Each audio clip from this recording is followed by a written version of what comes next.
Hello. How is everybody? Hello, hello. Hi. I'll just wait here for a minute till we get some people in. Hope everybody's having a good evening. Thank you for being here. Normally I have like a little fun background. I don't know what I did to do that, but let's see if I can dork around and change it, but it's fine if we don't. Oh, here we go. This one. I like this one. It's a little more fun. Hi. Thank you for joining me, you guys. We are going to be going over the master timeline.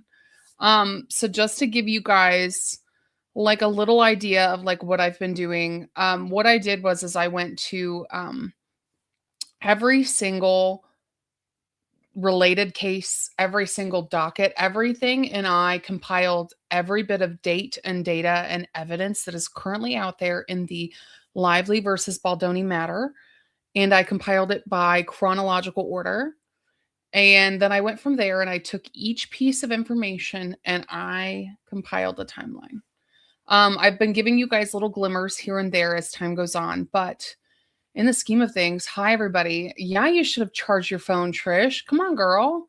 We're going to be, you know what? You can always come back to this later, but thank you guys for being here. Thank you for supporting me. But this is, I'm hoping you guys can hear me okay too. I'm using a new, like, LOL. I have a microphone. My mom got me this for Christmas, and this is my very first time using it. So I'm really pumped.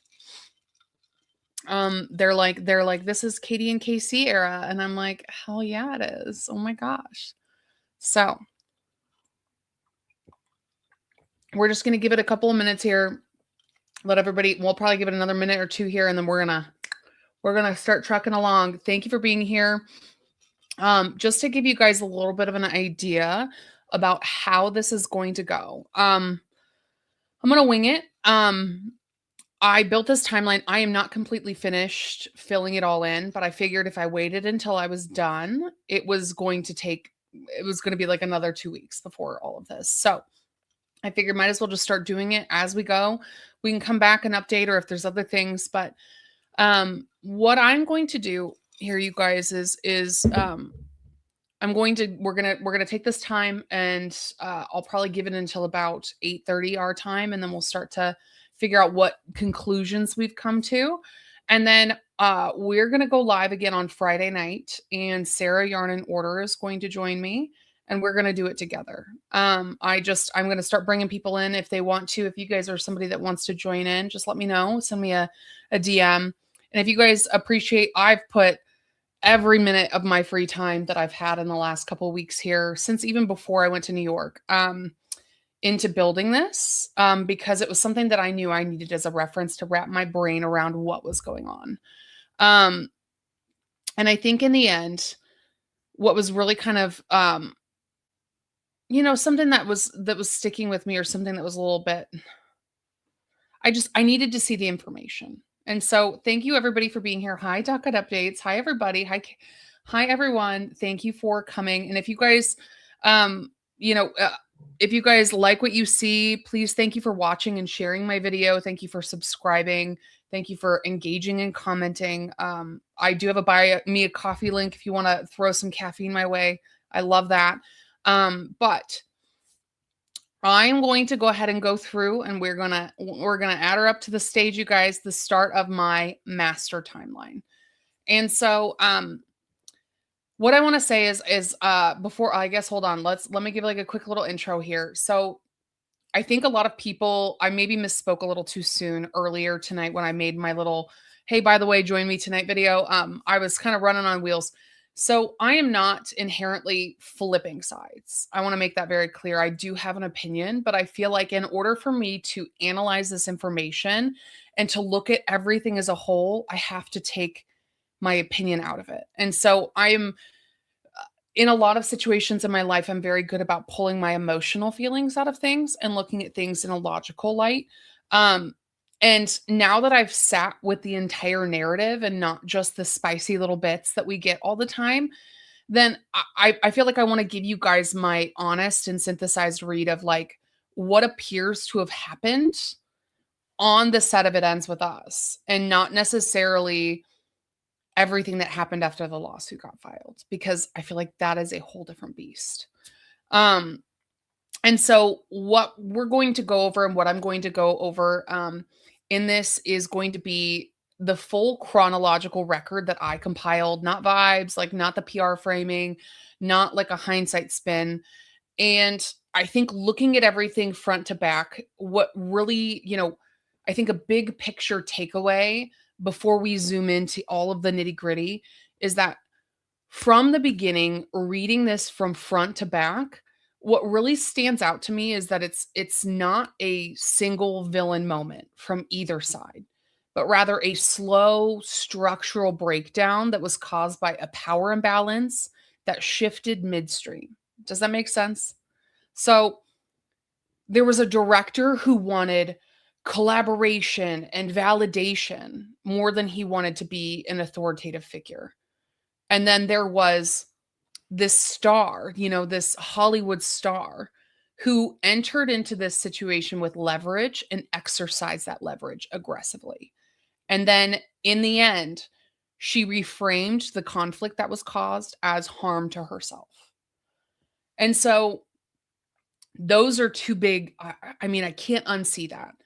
And then there's the whole other beast of there's a studio that failed to establish a clean governance and like wasn't able to not just Wayfair but Sony as well, like and put up those HR fail safes early, and in the end there was a set that just ended up sliding from a creative tension into mutual distrust before cameras ever even rolled. Does that make sense? And so as we go through, I think, it all started off as a mission-driven project, genuinely, that ended up changing once Blake joined the film.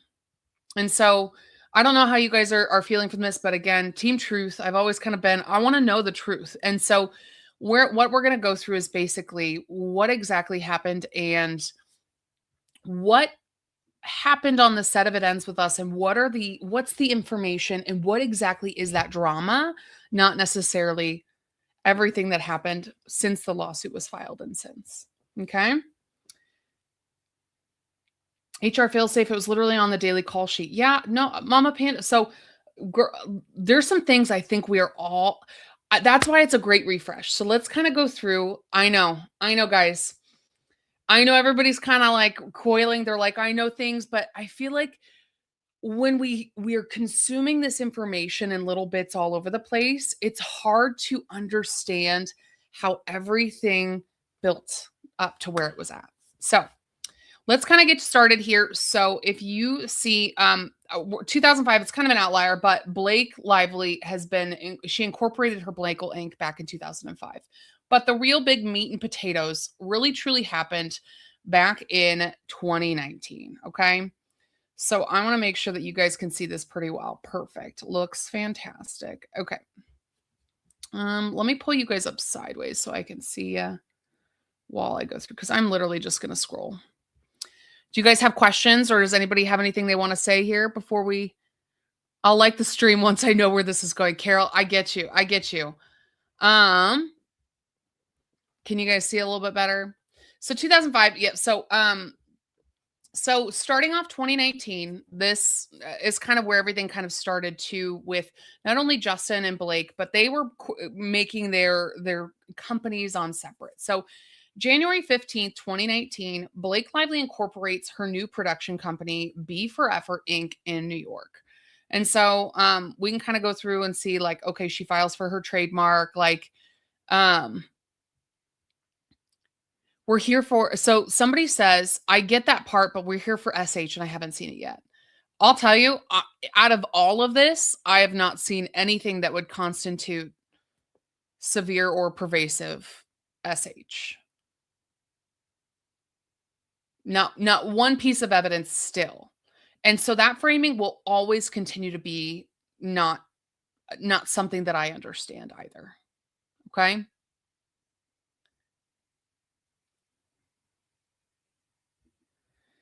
Okay, so January 16th, 2019, Blake Lively files for a trademark. So she incorporates her business, she files for a trademark. And also in 2019, Blake Lively and Ryan Reynolds incorporate Van Zandt Incorporated in New York. And so they started off as in Delaware. So there's a bunch of stuff prior. I'm not going to get into the mess of what they did prior to utilizing it for all of this, because I feel like there's always reasons why businesses stop being used. And I know that there's so many rabbit holes to this that I tried to kind of stay on track to the It Ends With Us drama. Okay. But February 1st was the first time that Justin and Colleen Hoover emailed about purchasing the rights to the It Ends With Us book to create the film adaptation. And so when you go through, so with all of this, I went ahead and included all of the attachments as hyperlinks so you can just kind of walk through. Um, Hi, Colleen. Thank you for the intro to Johanna. So, if you didn't know, Johanna Castillo is the book agent that Justin and Colleen both share. So, that was an early connection that they both had. And Johanna Castillo, so what they went ahead and did was helped hook each other up, and it kind of helped set up the collaboration to where Justin acquired and began fishing around to try and get the rights to this book. Um, so what it's called is it's called being like an option. So if you didn't know, I'm neutralish. I'll say we're right here. So if this is Blake and this is Baldoni, I think we're meters like right here. I'm not like full on crazy. I did go to Taco Bell, I confess. So did I. So did I, guys. So Justin and Colleen early on, Colleen, they were basically gassing each other up. They were BFFs. They were doing so many fun things. They were hanging out together, but they were building a rapport as well. And they went back and forth and they continued to have conversations. And in the end, Joanna, the literary agent, was able to hook up Justin with Colleen, and they basically just emailed back and forth for a while.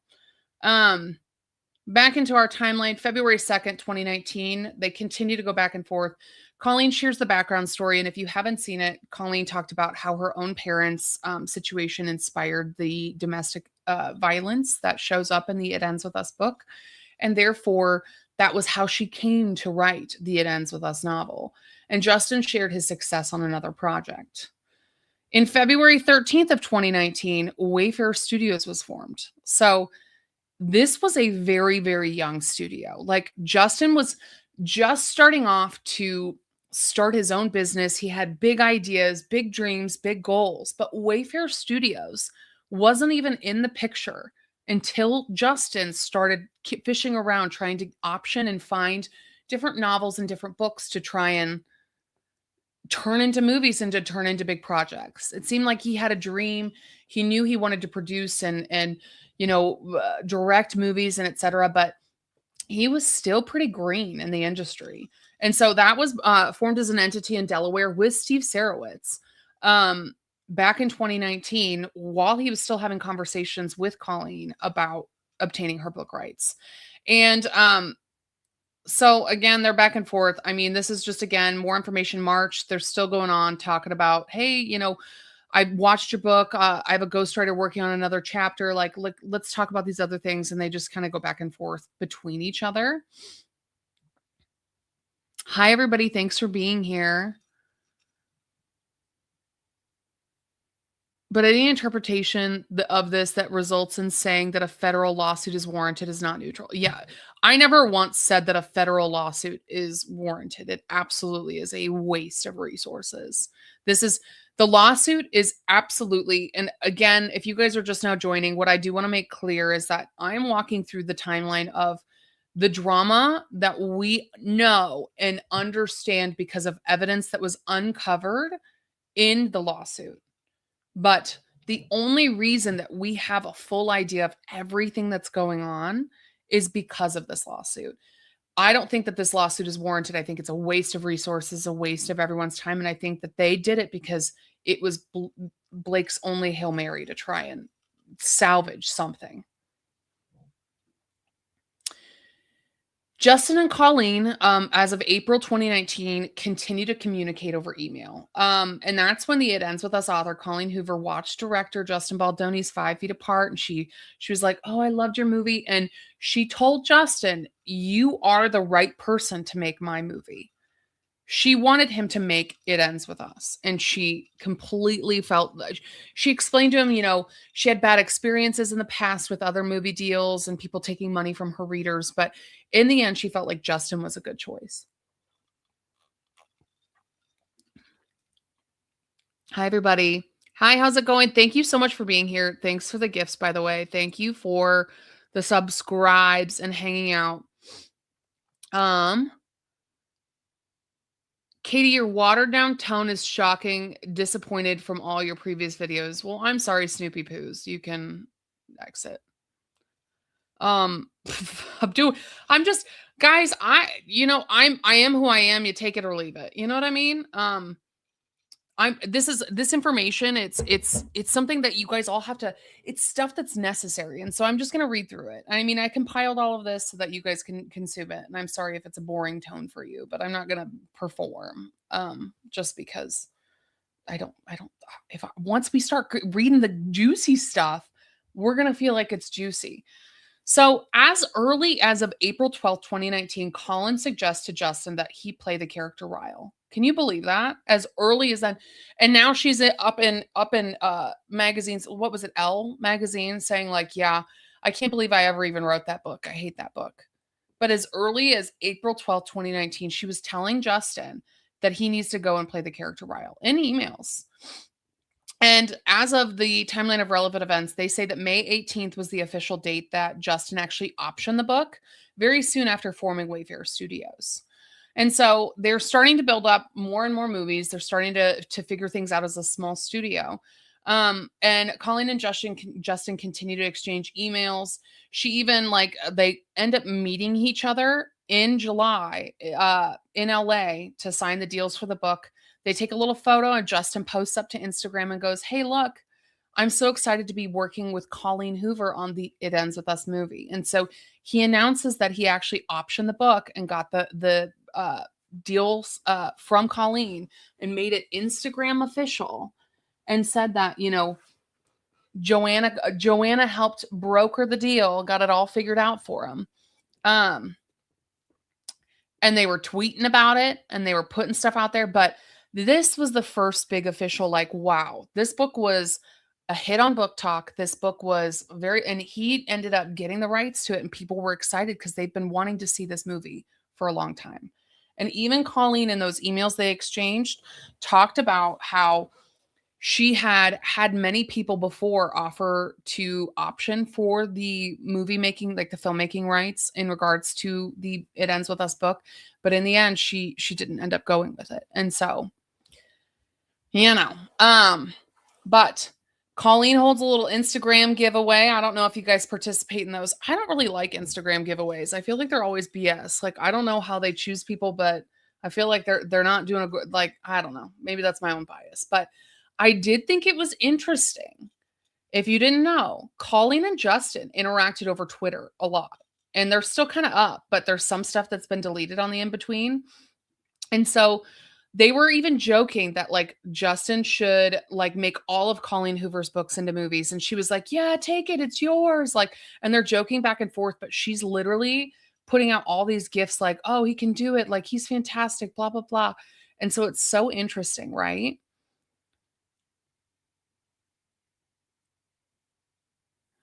I'm reading through some of your comments here. Hi guys, how's it going? Yeah, you guys can all definitely be cautious about. You guys are more than welcome. Please take this information. I wanted to deliver it as neutrally as possible just because that's how I like to receive information. However, formulate your own opinions. I tried to make the wording as close as I could to be a neutral thing, but I'm a human being. I also may have left out stuff. You guys, as we scroll through this, you're probably going to go, oh, dang, I don't really, I don't agree with that. Or she missed a spot. And you're going to go, well, I did my best, you guys. I did my best. August 31st, 2019, Ryan Reynolds posts Liz Blank's book to his Instagram stories. Liz in turn took a screenshot and she shared it to her socials. And she's like, oh my God, thank you, the Ryan frickin' Reynolds. Like, oh my God. Like, I'm sure she's really excited to be attached to that one right now, I'm sure. But 2019, they started to have a relationship. Ryan is the puppet master of it all. I honestly feel like Blake maybe is, and as much as she probably wants to have her own autonomy, I'm sure he's just the guy that's the puppeteer. And she's just like, oh, la, la, la, I like to have some power, Wayfair Studios files their entity in California in September, and that is kind of our 2019. Hitting off 2020 strong, Colleen Hoover announces that the It Ends With Us novel means the most to me out of any novel in the world. How interesting that in about 5 years she's going to say, I wish I never wrote that. I wish I never wrote it. Oh my God. Isn't that wild how that can just change everything? Like, she just is literally like, oh my God, it's my favorite thing in the world. And now she's like, I don't ever talk about it. I never wrote it. It's not my book. Don't get me involved. But with this, Blake is making moves. So they're both kind of what this was. And the reason why I wanted to include some of the corporations and et cetera in here is because it tells you that Blake from the very beginning had been trying to get her hands on a project for quite a bit of time. Now, I don't know what the holdback is, and I'm going to try not to speculate, but from the very beginning, March 27, 2020, Blake Lively registers her own branch, B for Effort, a branch, a production studio, kind of a company, her own branch of the maximum effort, right? You know how they have the group effort, the maximum effort, the B for effort. They had a minimum effort for a little bit, but I don't really know what happened to that. Which told you that as early as 2020, she had been trying to, she goes, you know what? Let's start to launch our career. Let's do our own production company too. If Ryan can do it, so can I, right? Oh, that is going to mess with it, isn't it? Okay. May 6, 2020, Wayfair Studios retains Jones Works. So that's as early as 2020, like 2020. They've been together for a while. So they took on Jones Works early, not very long after even formulating as a company, not more than a year. They started working with Stephanie Jones and Jones Works.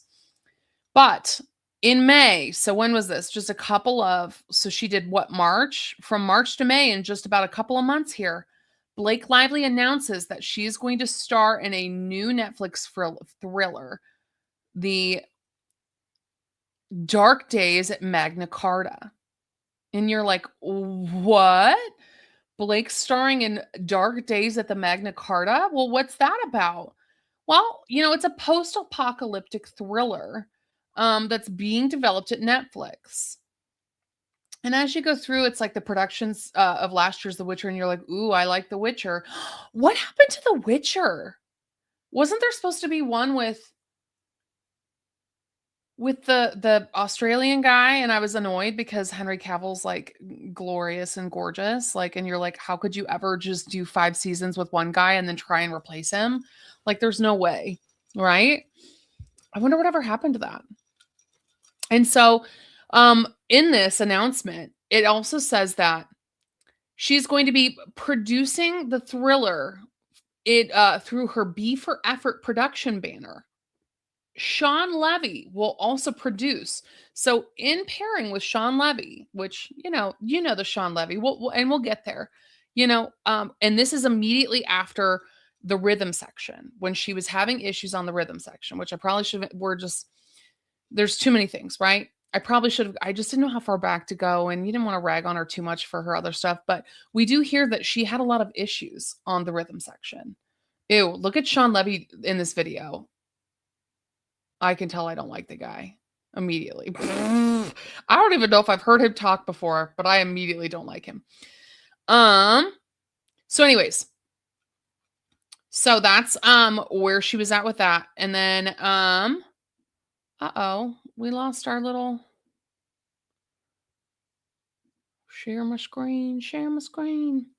So after that, May 31st, not too long after, Blake and Ryan donate $200,000 to the NAACP Legal Defense Fund. And there was some speculation as to why this donation was made, but I am going to refrain from speculating. But they went ahead and Blake posted this to her Instagram and said, "We've never had to worry about preparing our kids for different rules of law or what might happen if we were pulled over in the car. And we don't know what it's like to experience that life day in and day out. And we can't imagine feeling that fear and anger. What we're ashamed that in the past we've allowed ourselves to be uninformed about how deeply rooted systemic racism is." If you know, you know. I mean, I didn't get married on a plantation. Did you get married on a plant? I sure didn't.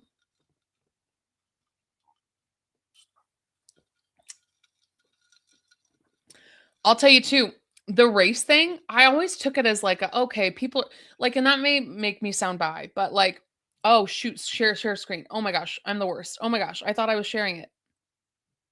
We're right here. They donated $200,000 to the NAACP fund. When people said that there was a lot of race undertones to this, at first I was kind of like, you know, I've heard things about her being racist, but it always made me cringe on the inside that people were running around calling her plantation Khaleesi. Like that, even just saying that right now just makes me want to crawl inside of myself because I feel like that's so disparaging and so not, you know what I mean? But the toilet paper thing, not only that prickly pear, not just the toilet paper thing, but wait until you see, and we're gonna get there in this timeline, wait until you see all of Justin's Atlas suggestions are men of color.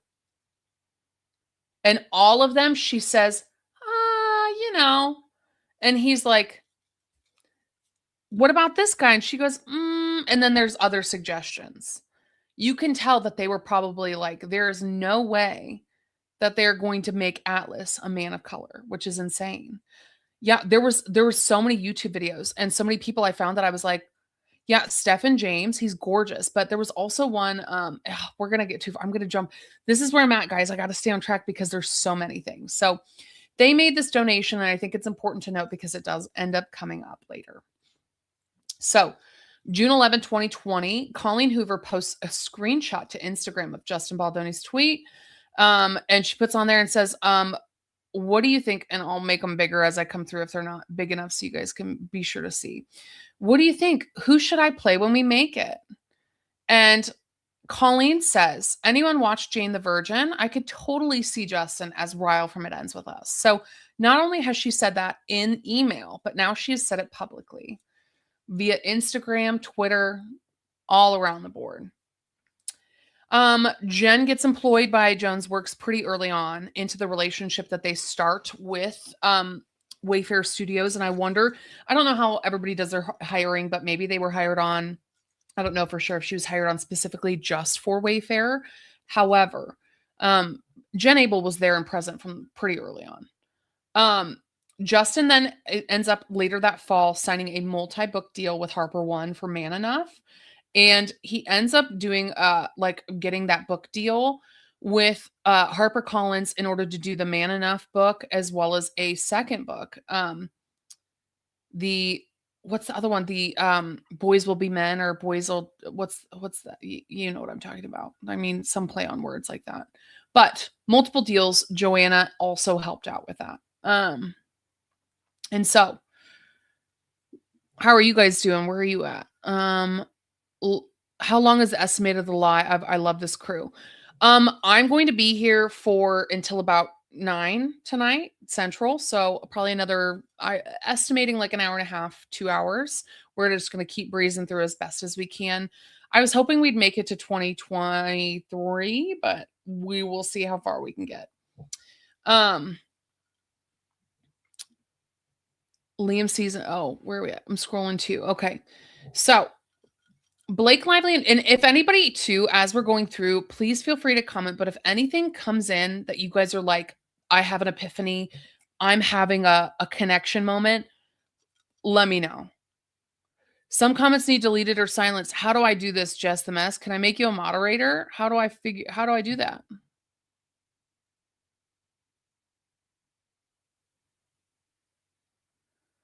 Jess, I can go back through and take them down. They can be here and be mean. Just if somebody wants to be rude and awful, just let them. Just ignore them. That's all I do. Honestly, I try. There's just so many comments that come through a lot of stuff that it's hard to kind of, you know, how do I add a moderator? Does anybody know? I might have to have somebody let me know. Maybe I'll figure that out for Friday. How to do a moderator, because I didn't realize that'd be something that make your guys' experience unpleasant. So, thank you so much for tap Jess and I in. I'm not sure how I do that. Does somebody know how I do that on StreamYard? Or can you like do it for yeah. Comments starred.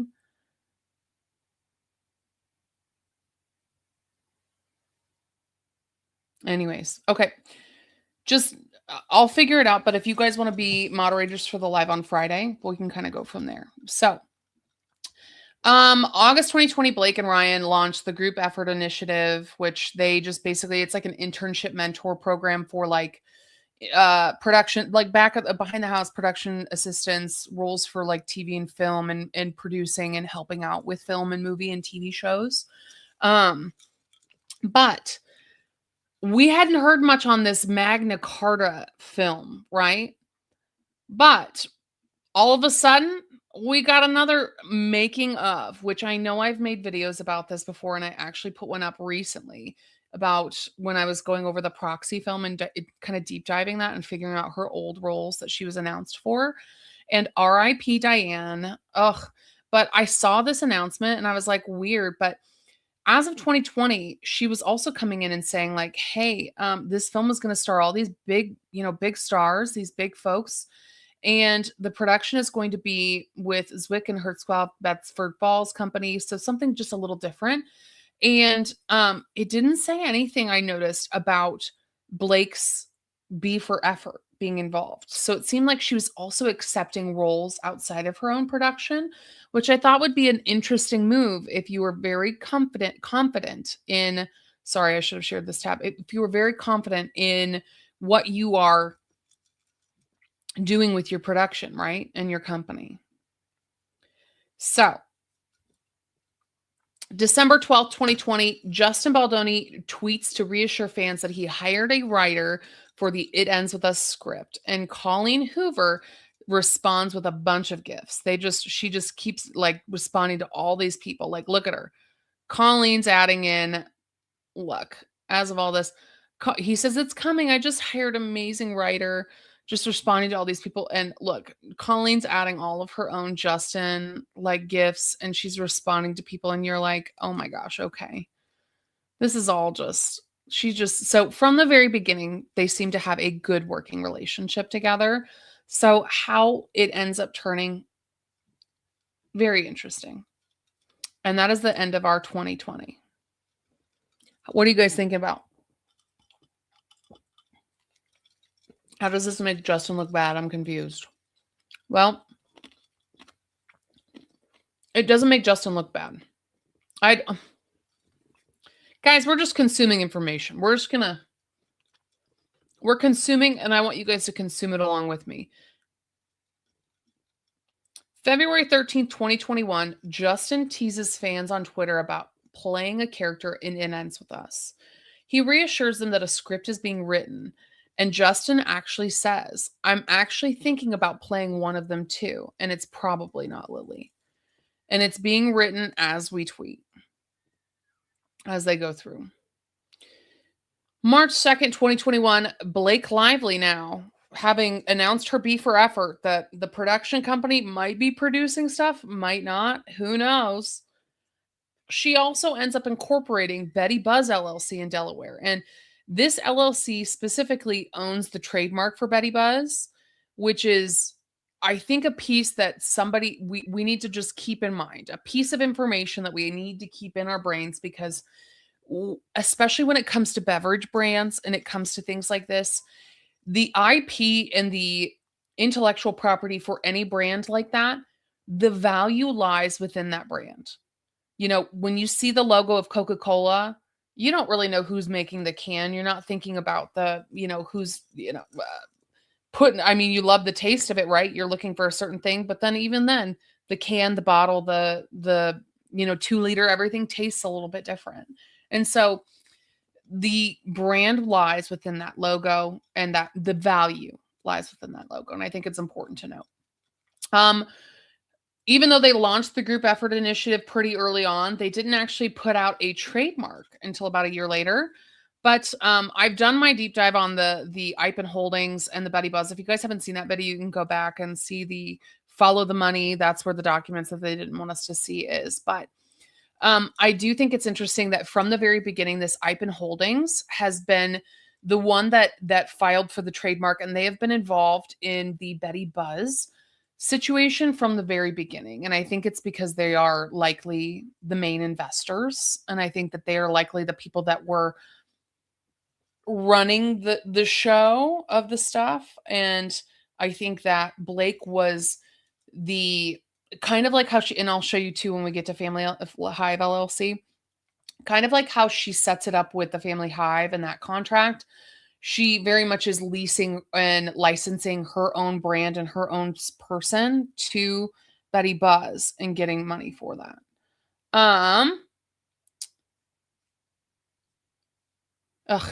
Of course, guys, I let my Paramount Plus. I have not watched Paramount Plus in literally ages. Literally ages. I watched so much Criminal Minds on it, and as I'm doing this live, my parents who are now retired, my mom just texts me and goes, Did your Paramount Plus things? Did something happen? And I'm like, ugh. So I'm like, I didn't even think anybody was using it, but apparently somebody is. So I'm gonna have to figure that out. May 5th, 2021, Blake Lively announces, Blake Lively announces another dark adaptation, but this time it's going to be called Lady Killer. Lady Killer, where she plays a person named Josie, and it is going to be again with her B for Effort company. But I will say this one and the last one were both announced by Deadline. Oh, Mom. Mom, I'm live. I don't know if you can see that. I can't repay for Paramount Plus right now, but I will when I get off of this. I gotta pay the bills, gotta do the videos. You know what I mean? Otherwise, we can't buy nice things like Paramount Plus.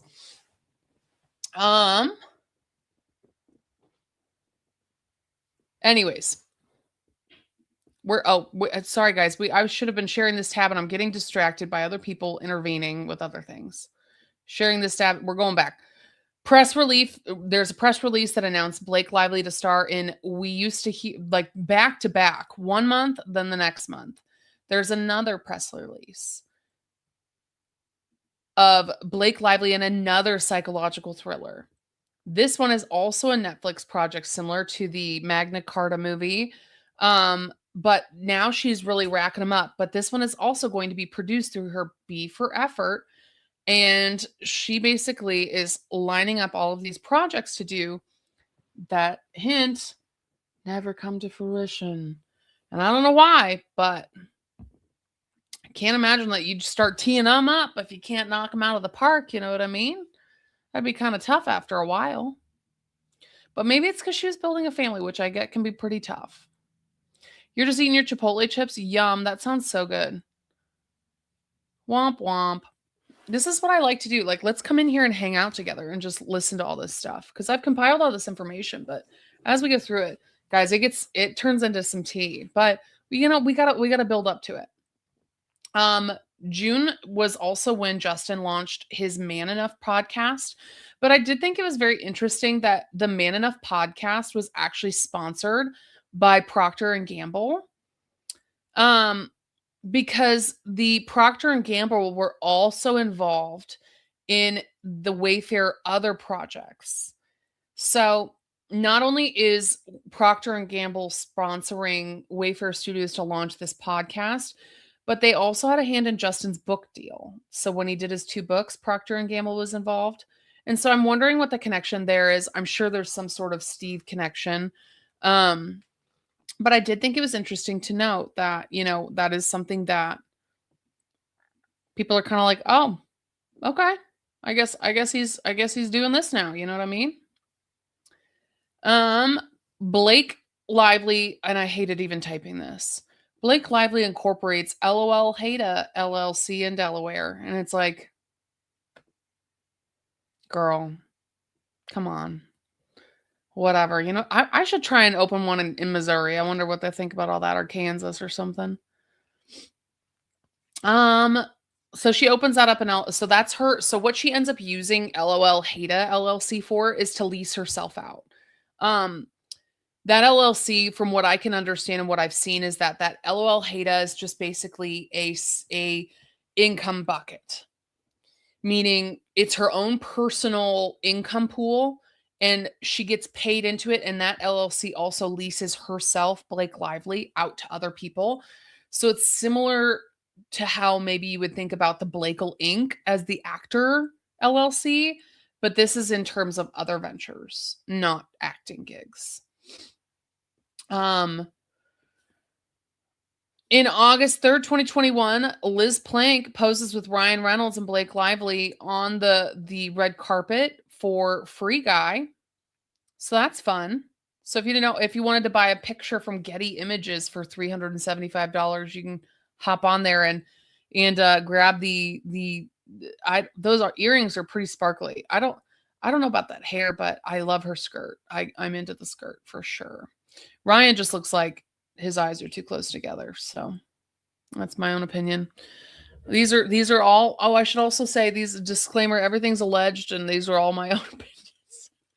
These are all my opinions, not anybody else's. You know what I mean? Please carry the torch if something happens to me. What? You guys are all beady little eyes. Yes, beady little. They're too close together. Like, why did they end up like that? I feel like they should make glasses that help kind of separate them a little bit. But hey, I get it. Some people think he's hot. Honestly, I think I've said this in a video before, but I was kind of grieving the proposal because I really enjoyed Sandra Bullock, but I love her in lots of movies. And like the Betty, like to the window, to the wall.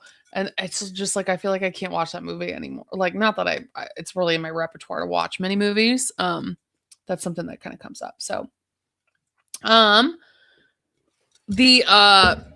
Blake Lively files August 18th, 2021. Blake Lively files a brand new corporate statement for Van Zandt Inc. in California. This is very important because if you don't know the Van Zandt of it all, Van Zandt, I, after reading through everything, understand that Taylor Swift likely had a major hand in helping Van Zandt along. And I guarantee you that it was Taylor and likely some of the other giant celebrities like Bradley Cooper, I think that they all kind of had a little, and everybody was trying to figure out how to help one another. But Taylor Swift very much had a big hand in it. And what I'll say is that after years of inactivity on the Van Zandt front, all of a sudden there's a new corporate statement to reinstate it in 2021. And it lists Blake Reynolds as the CEO, CFO, and secretary of Van Zandt, when prior, all of that was not filled in. So interesting that it's gotten revived, meaning she probably is going to want to use it for some business reason. I wonder what that is. Because not a month later, Blake Lively has her press release and she launches Betty Buzz, Booz's better half. And, when you're up and trying to do, and, it could be innocent that there's so much overlap or that things are pretty close together. But two, when you have people like the ML management, so that's 888 7th Avenue, their money is managed by the ML management group. And I think it's like Mark Landman or something like that is the guy that manages their money. So I'm sure when she's like, hey, we're going to be launching all this stuff, we need the LLCs up and going, he's probably going in and going, ah, shit, we better make sure everything's on the up and up and everything's looking squared away. So that everything's in good standing to be able to go forward. So she does announce in September 23rd of 2021, But that is also the day before Justin teases the first draft of It Ends With Us on TikTok. And so he crossed out it's written by, I don't know if Christy Hall was involved as early as these times, but he had a screen. This wasn't included in any of the legal documents that there was a written by this early on, but this is definitely one of, if not the very first draft of It Ends With Us. And he announced it via his TikTok page with a "Send your love till you do love us." That song just played like over and over again as I was trying to like get this up and going, you know what I mean? And it was wild. Yeah, this timeline's insane. It's everything, you guys. And so as we go through, I'll eventually share it here. But as we go through, I just want to like, we're feeling it, feeding it out. So October 8th, 2021. Oh, I will say this. As we go through, you guys, what I want you to do is if things come up, I hope that all I want to do is share this information. You know, I know sometimes people come to me for my reactions and my funny videos or whatever, and I do that stuff too, but I feel like it's so important to have the information all in one consolidated place in order to better understand things. So if anything comes up and you guys have epiphanies or you're like, holy shit, that makes sense, or you see a date and you go, that should have, share it with us because we all want to know. Reddit it, put it on put it somewhere, and like, you know what I mean? It's going to make things so great. But October 8th is when the Betty Buzz trademark is transferred from Ipens to another owner, Betty Buzz, but it's also it's at the same address. So I'm going to guess that Betty Buzz LLC was actually owned by Ipen Holdings. And if you need more information on that, go to my other video that I made about this earlier on. But on the other front, Wayfair Studios is also working together, and Empire Waste with Claire Ayoub, who we all know Claire Ayoub, was announced with Rainn Wilson as well. And all this in there. But I think another connection to note is that P&G, Procter & Gamble Studios, are helping fully finance the film. So not only is Procter & Gamble helping sponsor and help out with the Man Enough podcast, but they're also helping launch one of Wayfair's first few movies that they're doing as a studio, especially as a young studio that just started in 2019.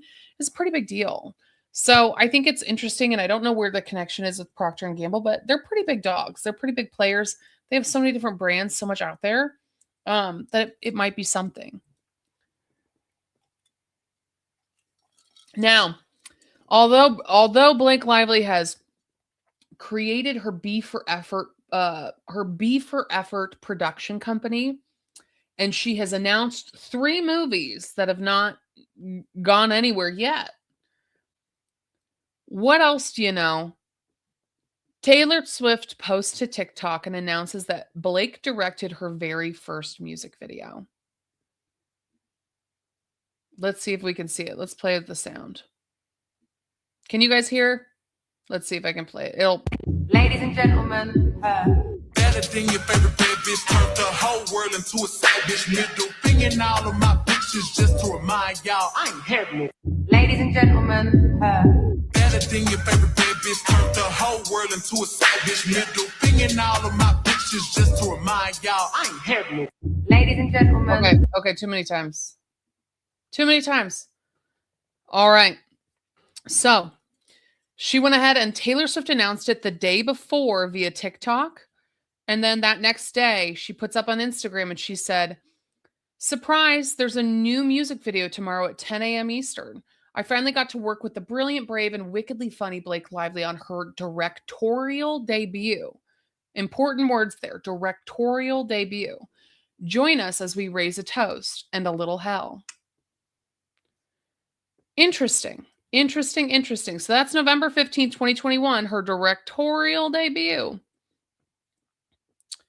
Now, as we scroll down, yeah, let's go to 2022. Pop her at the bottom. Okay. Fresh new year, you guys. 2022. It Ends With Us ends up hitting the New York Times bestseller list for the very first time. Book is up here. Justin's like, holy shit. The fans love it. The book keeps selling. It's already on the New York Times bestseller list.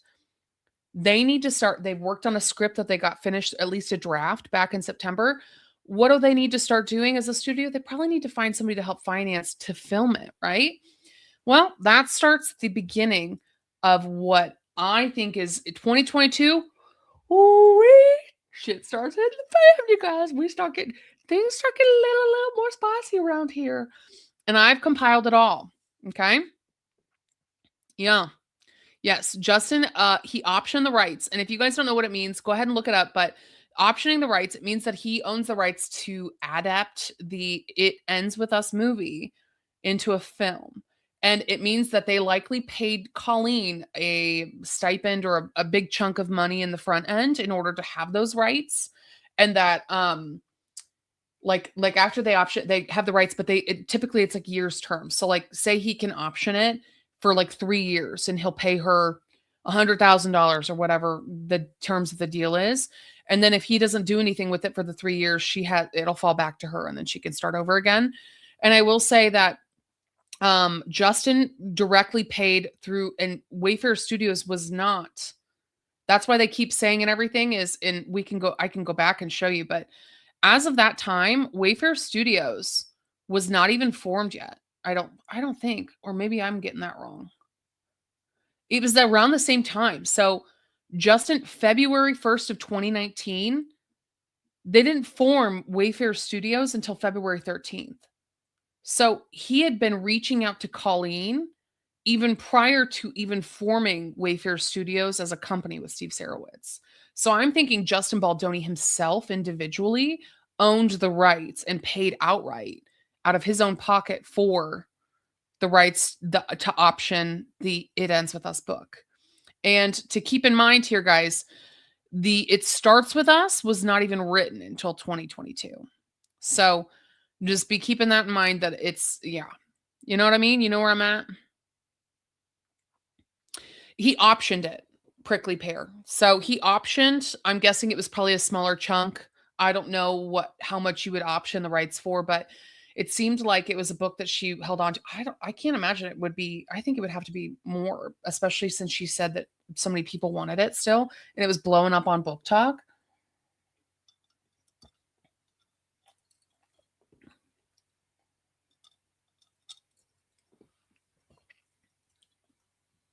Yeah, she was probably paid outright. Yeah, Sony did, Ashka, by the way. Ashka says, I've heard today that Sony said multiple times that JB's cut tested better multiple times. It did. We'll get there. We'll get there.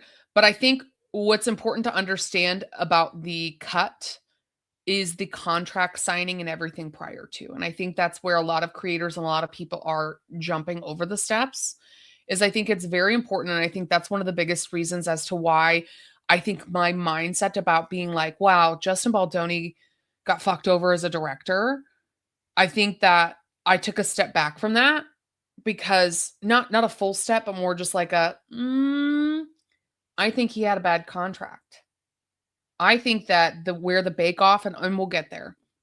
I think that the contract negotiations in the beginning with Wayfair weren't going well, especially with Sony. And then once Blake signed on, all bets were off and things just got worse for him from there. Please write a book about this. I think my timeline, somebody could probably use it to make a documentary because I've got it all. I've got it all, baby. Somebody wants to buy it, you let me know. Hi, Bocce. Hey, girly. Hi, everybody. I love Bocce. Bocce, if you want to join me on one of these, depending on how long it takes us to get through, I'm going to do one on Friday with Sarah, Yarn in Order. And then depending on how long all this takes us, we're going to go from there. So we've made it through 2019, 2020, and 2021. We are kicking it off at the beginning of January 2022. You guys, we talked about it hits the New York Times bestseller list, but February 9th, 2022, Liz Plank tweets at Ryan Reynolds and congratulates him for something related to his Adam Project movie. And the reason I say that is because I went through all the string of tweets below it. And everybody's saying, he says, thank you, Liz. And everyone else says, thank you. Looking forward to it. I don't want to embarrass you. Oh, I want to say thank you for to the cast and crew of Free Guy. And when did the Adam Project come out? And you're going to make me cry before I know it. So I think it has something to do with complimenting Ryan on the Adam Project movie. And so she has either hidden or whatever privated the tweet, so we can't see it, but that is my guess to use context and inference to try and figure out. But she tweeted at him, and he responded. A couple days later, Colleen teases the new book, It Starts With Us, which is the sequel to It Ends With Us. And so you can look on here, but they say 79 more days until it releases. And she lets well, that's from July, but she teases it. I did my best here, guys. But she teased that book. I may have to change that link. I'll put a pin in it. Let me pull that off. But it will come out in October later that year. And at this point in time, Justin has already optioned the It Ends With Us book, and they knew that the movie studio was trying to find financiers to help with all of this. But Wayfair Studios and Justin Baldoni also posted a teaser for Valentine's Day on Twitter saying Lily Bloom's Floral Shop is my favorite florist. And they have just been really feeding it in, really feeding all the fans, trying to tell them, hey, we have something coming, and letting them know. Thank you so much, Jess, for everything. Thank you. That's really kind of you to send a little gift. I worked really hard on this. I've literally spent weeks, you guys, since before New York, I've been doing this. So thank you. I appreciate it. March 4th, 2022, Blake incorporates a family hive in Delaware. Now, this is kind of an important point to kind of fully grasp and get your minds around, because this is when there is also a pivotal deal, and we found this as a part of evidence in the lawsuit. I'm not sure. It's kind of in one of the more recent filings here, and I'll show you here, but let me read through this. It says, so Blake incorporates family hive in Delaware on March 4th, but on that same exact day, and by the way, the LLC holds the trademarks for Blake Brown Beauty and Blake Brown Hair Products. This is 2022, you guys, by the way. Blake at this point had announced, 3 movies and her production B for Effort, and none of them have come to fruition. Yet she's also incorporated. So she was planning to do something like this back in 2022 before she even signed on to the It Ends With Us project. That's how soon this Blake Brown Beauty stuff started. So this LLC holds the trademark for the beauty and hair products, but that same day, Family Hive LLC enters into an agreement with LOL Hada LLC for a celebrity brand deal and a licensing contract. So as we go through here, let me pull her open so you guys can see. This is one of the more recent exhibits, but as we go through and read, the agreement details that hair care first, but then she has to do hair care first, but then there will be an option for her to expand into makeup and fragrance later. But the way that the contract is set up is that through this LOL Hada LLC, if you see the company intellectual property, the products, the trademarks, the confidential information, they go through, and it's Give Back Beauty is the bigger. So through all of this, that's kind of like the big conglomerate that's kind of helping them with their beauty products.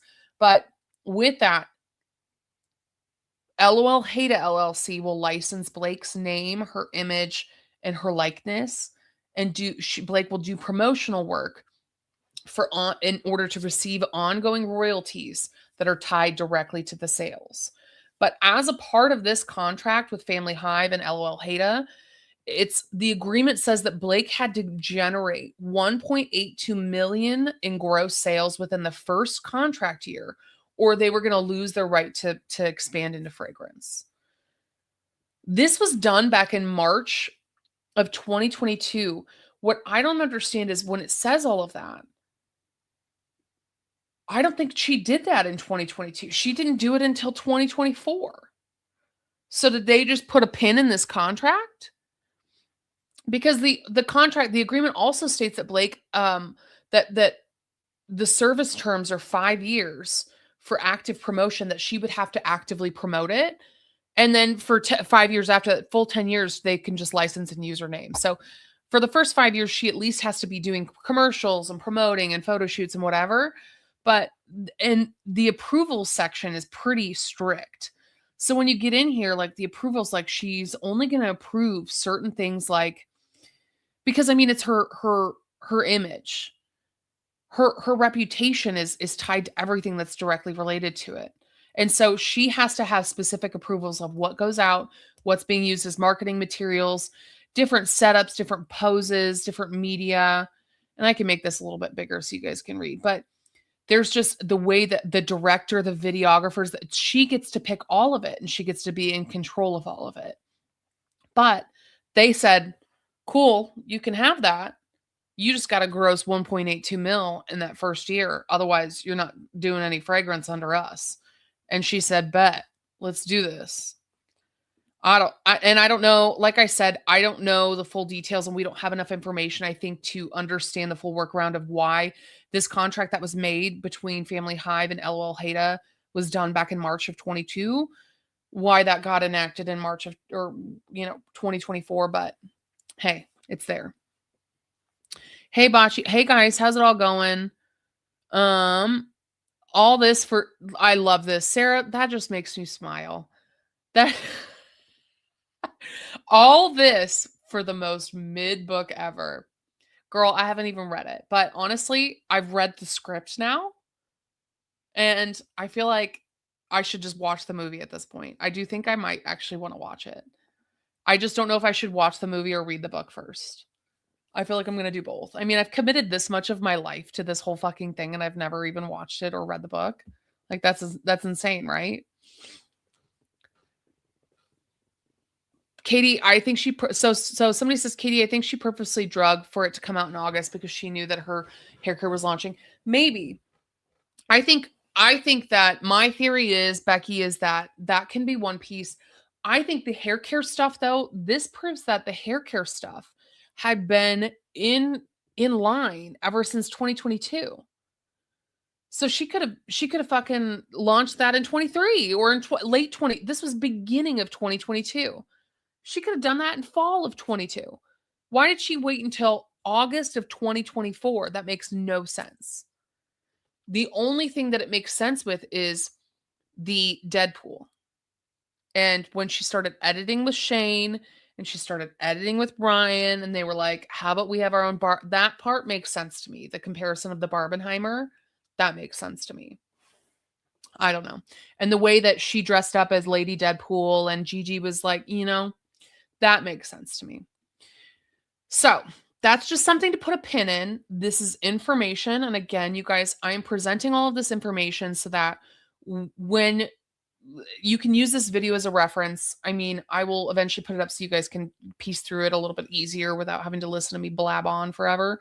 But in the end, thank you so much, Jess the Mess. You are literally like queen. She's been like hyping you guys all up. She's like the best. Like literally, you guys are so awesome. But let's keep moving. So March 9th, 2022, Ryan Reynolds' movie The Adam Project premiered in New York City. Liz Plank posts photos of her and Blake to Instagram. And one of the things that I really hated when I was looking up information about this was that this is the Adam Project for Ryan's movie. Okay. Have you guys ever seen it? Because I did actually see the Ryan Project. The Ryan Project, you should actually, you know what? We're gonna look this up. We're gonna look it up because I'm not gonna be able to get it out of my brain. The Ryan or the Adam Project red carpet. You guys should see the photos of the premiere because this is like, look at how everybody's dressed. Look at how everybody's dressed, and then look at fucking Blake. I would have been mortified if my husband had a project and like the other co-lead, like, isn't it? Where's she at? Look at Jennifer Garner. She was one of the main people in it, right? She's looking posh and serene and awesome. Like, look at her.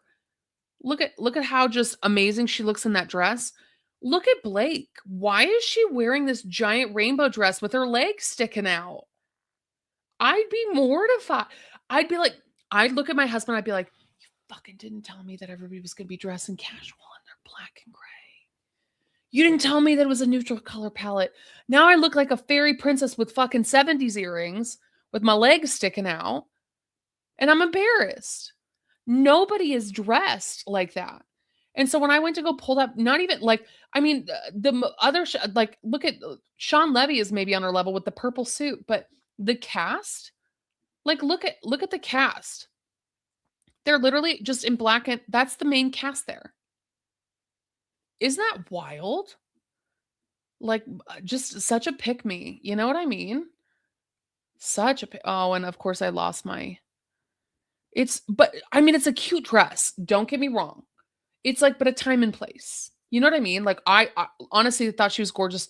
I think I've seen her in that dress before too, but I didn't realize that she was at her husband's premiere of like a movie where like the other stars aren't even dressed that extravagantly. You know what I mean? It's very much a look at me, look at me. So just something to put a pin in. Which is fine. Some girls are like that. That's fine. I do it sometimes, but it's kind of like I saw some criticisms about, did you guys see Chapel Roan's like Grammy's dress? Chapel Roan's Grammy's dress was like, she had literally she had to have painted her nipples. There's no way that her nipples were not painted. But she painted her nipples to be the same color as her skin, and then she was wearing like the little thing. Like, I just like, then she did the interview and she was like, yeah, I know everybody's looking at me and I don't know what they're going to do with the video. Like, that makes me nervous. And you go, well, girl, like, you knew that you were coming out here with your titties out, you know? You go, well, titties out for the day. You know what I'm saying? So it was a bodysuit. That's a dang good bodysuit. But so when you say things like that, it's kind of like, it's like, when I go out and I want to wear a scandalous dress, I know people are going to be, that's part of it. It's just part of it. So that's just my point. So I'll get off my little attitude with that. But April 29th, 2022. So there's yet another press release for Blake Lively. Have we yet seen a project? Hell no, we haven't. But what do you know? Blake Lively is now going to make her film directorial debut with adaptation of Seconds from Edgar Wright's script. So Blake apparently made her directorial debut with Taylor Swift's music video. However, she is about to make her feature directorial debut with the upcoming film adaptation Seconds, which is a graphic novel, by the way. Seems really, up her alley, but hey, it's fine. She goes through and you can see that there was one connection I thought with this article, but maybe I'm incorrect. It's all blurring together now. Yeah. Anyways, so she's making moves, and so basically she has up until this point, and just within the last year, she set up her just a couple, like just right before that, she incorporated the Family Hive, and then she announced that she was going to direct this Seconds movie. And I think that this Seconds movie was supposed to be her in to do the Family Hive launch and to do it in 2022. Maybe those other projects weren't going to work out, but she had her production company to give her a little credential, maybe to get those producer credits, because from my understanding, you need producer credits in order to qualify for a PGA. And so maybe that's what she thought. I got my B for effort production. I do these first 3 Netflix films, then I can jump on this Seconds film. Then I can direct it, get my own directorial debut, and then I can also launch my, and then I'm just going to have a big old empire like my husband. I don't know. Just spitballing here. Unsure. Liz Loring, you are literally that is so generous and so kind. Thank you so much. Thank you. It should be a group project. You are just so sweet, Liz. Thank you. We need to have a movie watch party. I can't wait. I literally can't wait. June 9th, Jamie Heath gets announced as the president of Wayfair Studios. So they do a press release and they go out and they go, look, Jamie Heath, he was a producer and now he is going to be our president. He got promoted. And now he was recently serving as the chief operating officer, just kind of helping him get off the ground. Grandpa, he was helping out. But while Wayfair Studios was working alongside Jen Abel and Jones Works, There were some texts back in the day, and I'll point them out. I don't think I specifically pulled them out to fit in the timeline here, but Jen actually texted Jamie early back and said like congratulations, Grandpa, and he's like, call me Papa. But he gets promoted up, and you're like, cool. Okay, so they're making moves. Right after that, 1 week after that, a press release goes out that Steve Sarowitz is going to invest $125 million of his own money into Wayfair Studios. Justin Baldoni and Wayfair Studios has received a $125 million investment to boost strategic growth and to further the company's production in film, television, documentaries, podcasts, new media projects, Variety has learned exclusively. So this is when Justin, with powerful friends and a big investor, got $125 million to do whatever he wanted with, to launch something. And I think there's a tie because of the Baha'i faith. They've been friends for years, but there is something there. Even if you're friends for years, doesn't always mean that you go into business together. Doesn't always mean that you invest together. But obviously Steve saw something in him and saw something in Jamie and thought that they could do something great. And I think that they are still doing something great. And I think that they have a good mission, and that together they have more of a purpose-driven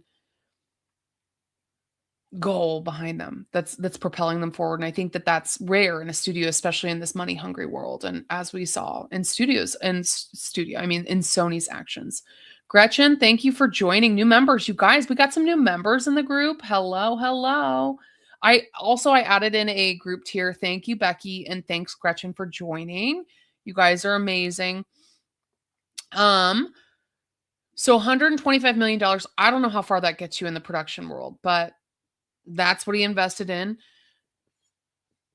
2 weeks later, Justin and Colleen finally post a collab video. And I think that they realized that this movie was going to be the big break for Justin's like the Wayfair Studios. So I literally think, thank you for joining, by the way. No thanks, MK. But look at this. So they go, money moves. They go, okay, we've got this project. It's hit the #1 bestseller list at the beginning of the year. We've got, Justin has the rights, but we've got a movie studio in place. We're going to slide Jamie in as the president. Steve, we need Steve's money. We need some money to finance this thing, at least to get us off the ground until we can find co-financers and etc. Then we're going to go hard at this It Ends With Us thing. It is big right now. It's going to be their big break as a studio, and it's going to be a big, big project, and they know it. So Justin posts a collab video on TikTok, and he says, Colleen and I have a little announcement. Us fans, Colleen and I have a little announcement. The script for It Ends With Us is done. And it is so good. It's so good, but we need your help. Since we're making this movie for you, the fans, we want you to be a part of it. If you live in Southern California, we're going to pick a few of you diehard fans of the book to come to a very special script reading, and I'm going to be there too. I'm so excited. We want your feedback to make this movie as good as possible. All you have to do is apply right here, this link. See you in LA. Hey, It Ends With Us fans. Justin. So I thought it was funny. He ends up soliciting to a small group of fans to this link. Oops-a-daisy, the link is actually It Starts With Us LA, which I thought was hilarious because It Starts With Us isn't out yet. You guys, thank you so much for all the new members. You guys are kicking at. Thank you so much. Tennessee, girl, I see you in my TikTok all the time. You are so, and maybe it's on YouTube. I get the comment sections mixed up sometimes, but yeah, let's get an Airbnb. Honestly, I'm down. As long as you guys don't murder me, I'm down. I would do it. We can split it and we can all just like hang out. But yeah, he looks so, I don't know what happened to his nose, but it looks like he bonked it. However, Colleen looks a little bit dazed and out of it like she always does. And then they do this anyway. So if you go to the link, It's still up. There's a focus. Oh, uh-oh. Hold on. We're going to stop sharing. Wait, we got to switch. Just a little Google oopsie. We're fine. We got this. Okay. Let's share this one. Share right there. Yeah, there you go. It ends with those focus groups. So you can actually go in here and it says, wait, so this is the link they send on the video. It's still available. They ask what your age is. Are you located within the county? Are you available the week of 7-11? They end up doing it on the 9th. But have you posted? And then anyways, why would you want to be? So they go through and they actually do this. They put it out and they solicit to fans, which is pretty unique and pretty rare. But they do end up soliciting it. You wish millions of people were here? That would make me really nervous. People can come back and watch this stream and see more things in order, but you guys, there's just so much information that kind of goes into all of this. But he says the script is done, which explains why Jamie Heath and Steve and everything started to come into line, because the script is done and they go, we need to make a movie, baby. We need to make a movie. But interestingly enough, Blake Lively and the ML management company ends up abandoning the B for Effort trademark and files for a new one. Now, I don't know why that is. If somebody knows more about trademark law or trademarks in general, from my understanding, you would abandon a trademark and refile for a new one in order to start a new record. But I don't understand, because the other record, you can still see it all. You know what I mean? So I don't get it. But that's just questions I have. However, alas, we keep going. August 22nd, 2022, Chrissy Hall ends up developing the second draft of the It Ends With Us screenplay. So I don't know if that's like Justin wrote the first one and that was the first one that we saw, because he did the TikTok of the September and it's like, we kind of covered that back in 2021. But then there's the second script, the second draft, and we've seen this as a part of some of the legal documents. Here is the screenplay that was drafted here on 8/22/22. So we know at least we've got another baseline script that's in play. And there's some raunchy reading in there, you guys. If you know, it ain't no PG-13 script yet, I'll tell you what. But September 15th, 2022, Blake Lively attends the Forbes 2022 Power Women Summit. And if you have been following any of this, this is the most insane thing that we have ever seen ever in our lives, is Blake Lively talking about what she does in movies to take over the movie. She actually goes in.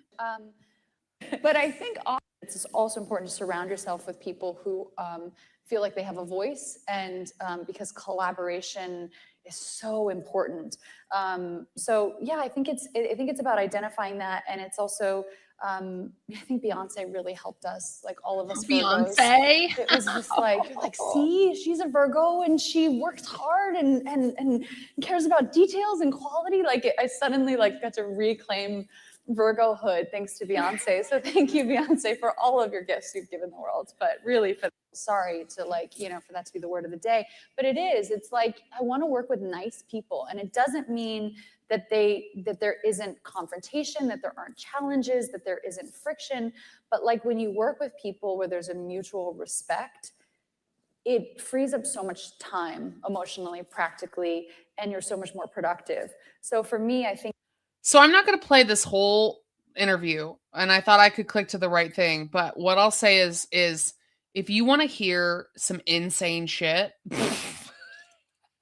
if you want to hear the most insane shit you've ever heard in your whole life, it's one of those things where after everything that we know now, if you go back and watch this whole video, I promise you it is worth the full 19 minutes. I can't do it because of copyright, but it is worth the full 19 minutes, because you go, this is my face the whole time. I'm like, you bitch.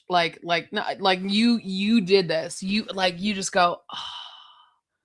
Just with everything you know now, I'm sure she's probably like, I should not have ever done that interview or said any of those things, but she did, and it's on the internet forever. Oops. I'm sure some people will say that about me too, but you know, I try my best. You know what I'm saying? Virgos. What's the deal with Virgos? I think I like a Virgo. I don't know. I like the astrology stuff, but I also think that our behavior is, anyways. Yeah, it's an interesting concept. We all are. Yeah. I'm getting like 80 tabs open here now, so let me figure out how to slow these down a little minute while we figure out our vibes. How are you guys holding up? I might put a little more of my lip stiffy on, if you know what I know. I don't think anybody here's from South Africa, but if you are, hello. If you're wanting the lip color, people DM me about my makeup all the time. And I literally use the same shit over and over and over again, literally the same exact stuff. So I just put it in the YouTube thing. If you guys ever just want, I don't use expensive stuff. I try not to. If you ever want it. So I like this stuff though, because it's like, it stains your lips, but it's like it literally, it's called Lip IV, but it actually is hydrating. It's not dry, especially this time of year where my nose is bleeding every 5 minutes and whatever. But anyways, okay. So September 16th, the day after, Justin is emailing with a rep from the nonprofit organization No More, which raises awareness and acts to end domestic violence and sexual violence with the intention of partnering on the film. The representative followed up with an email to Justin shortly thereafter. And so that's included as an exhibit, and you can go through and it says, so this is also to Steve and Justin. So happy we got a chance to connect, and, they kind of talk a little things over. They're really excited, and there's so many ways to go and so many people I can think of now who could have been Ryle, who have Ryles in their families, which then leads to more Lilies. Mull it over. I'm happy to talk through, but he starts that initial conversation about a partnership. And I love the old school Wayfair. Do you see the little tree? Their old logo and stuff is interesting to see. So as early as of September 16th, they had already connected to No More as a domestic violence promotion prior to even approaching Sony and Columbia Pictures for a possible co-production and distribution deal for It Ends With Us. So that happens on September 27th, 2022. And as you go through, there's a deal that's sent across, and we're going to kind of go through this proposal because I think there are a few key things. And if you guys follow Little Girl Attorney, I think she did a video recently talking about Justin's cut of the film. And this is a part where I think my mindset from what I understood a director to be changed because of this document. Because I thought I knew, okay, the director is like I always say it, the Martin Scorsese could nobody's going to put Steven Spielberg in the basement of his own film, right? However, the way that they ended up negotiating this contract with Columbia Pictures from the very beginning, a really important part is that, so what this is, by the way, is Wayfair ended up sending their recommendations or this document, and then Columbia Pictures added revisions and responses to the end of it. It's hard to delineate as you're reading through because there's no real clear distinction where he adds his comment. But if you go through, you can figure it out. So he'll say, you can see some parts where they highlight, you can kind of see the green highlight and they cross certain things out. But one particular part I want to put to is that the director right here, it says, Justin Baldoni to direct and to have final cut rights, picture to be edited at location of his choosing. You can see that they added the comment, Columbia customarily doesn't give directors a final cut. And I don't think that I understood that before reading this document. Columbia customarily doesn't give directors the final cut. I don't know customarily what they do. I genuinely don't. But it sounds like they don't customarily. It sounds like it was a part of that negotiation part. And so when they come through, I'm a Sag too, by the way, if you guys are doing your own, like, but so as you come through, they end up like exploring that possible co-production and distribution deal. They start the conversations in September.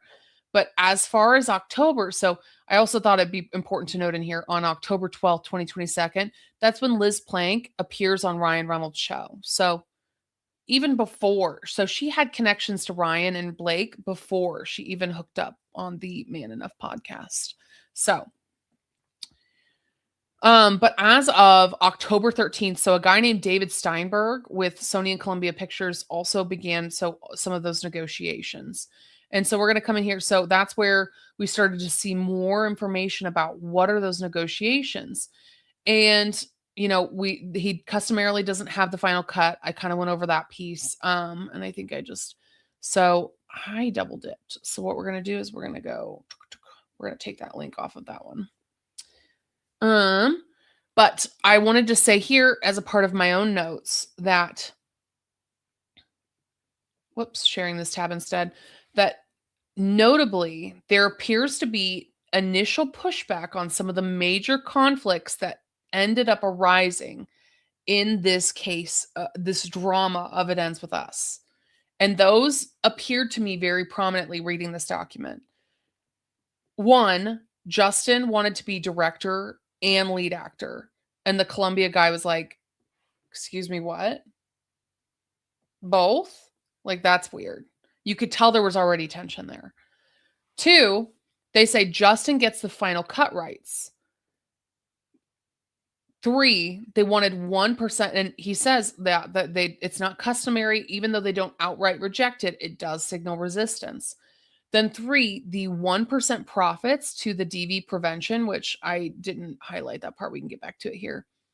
And if you guys, I do recommend you go read this. It is it's at docket 1230-149. You can go through and kind of read through. But when you get down to the 1%, where do they have that at? Right here. That's what this is, I'm guessing, is what Wayfair put in their initial paperwork. Columbia's comment said, let's discuss. Need more information in order to raise internally. So after seeing that, I could tell, let's discuss. That means let's do a little phone call and not put this in writing. And that to me signals to me that they kind of like there was already having some tensions there. So as the negotiations kept going, I go, okay, let's put a pin in that because they talk more about it later and we'll get to it. But October 18th, the other point I want to make in regards to this Sony, when they approach Sony, imagine you are Justin Baldoni, right? You as an individual obtain the option for this book to make this book and make it come into fruition. You decided this was your passion project. This was the thing you were going to do. You got the rights. You got this. You found the friend that had the money. You had the studio. You got the other friend with the present. You got the production. You got everything lined up in place. And you go, I'm going to fucking direct it. And you know what? The author wanted me to be the lead actor in this. So I'm going to do it. Right? Why not? People have done crazier, right? He's got the rights. It's his stuff. Why not? He's got all of the power, or what he perceives as the power. And that changes later on.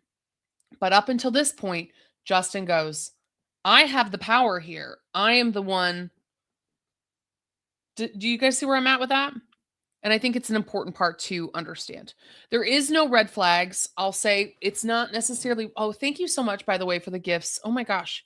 Jif Mom, you're amazing. Thank you so much. And thanks, Jess the Mess, for being a member. Thank you for joining my membership. So it's the creative. He owns it at this point. But think about the way that even being a director is a position of power. And I do think that just because somebody has power doesn't make it a bad thing. And I want to say that too. And just because somebody has ego doesn't mean that it's a bad thing. But I think that it's something to keep in mind here is that he feels like he's got a lot of power in this situation going into the negotiation with Columbia. October 18th, Colleen ends up publishing that It Starts With Us with the Atria books, which is a good key piece because Atria books becomes somebody that comes up later on. And then I will say that it is notable to me that Colleen, after all of her issues with and we'll get to it, the coffee book and all the stuff and the publishing and etc., that she does not publish another book with Atria Books after this. This is her last book, and that she has moved to Amazon Publishing now.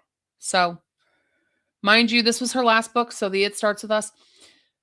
Then, October 21st, Blake Lively incorporates the BBC IP Holdings LLC in Delaware, and this is the LLC that holds the trademark for Betty Boo's. Data point, just throwing her in there. October 25th, Justin Baldoni responds to fans on Twitter who shared that Colleen references Justin's book Man Enough in the It Ends With Us sequel. It Starts With Us. So Colleen was so intertwined with Justin at that point that she mentions Man Enough, his book, in her sequel, It Starts With Us. And you're trying to tell me this woman didn't want to walk down the red carpet for the premiere? Like, please. Insane. So insane. October 27th, Wayfair recirculates a revised co-production term sheet with Columbia addressing the prior feedback. But this new, did I not link it? Where are we at? Okay, I've got to back up. Do you guys want to see this is where we started, guys. This is 1,000 Excel tabs. This is it all. This is every bit of evidence and every bit of data. What date are we going to? October 27, 2022? I got you, girl. We got it. We'll just pull it up a little separate. It's just not as efficient. This is our contract final. So this is the final negotiation that we can see up until this point that Wayfair has with Sony. And in the end, the things that I thought were interesting that I pulled out of this were that the director's rights had changed. And previously we had discussed that Justin Baldoni was to direct, but also that he wanted to be the only one he would have say over the final cut. Well, now the final cut is to be determined by a bake-off. The bake-off, provided that it's a blind recruit test screening and that Justin scores above and they end up negotiating 85 in the top two boxes and above 75 in the definite recommends. Alternatively, if it scores at least 75 or 7 points higher in definite recommends than the cut incorporating Columbia's changes, then Justin's cut will also prevail. So this comes into play later because I think, and I don't know who decides it, but in the end, Columbia's changes and Sony's changes end up being Blake's cut of the film.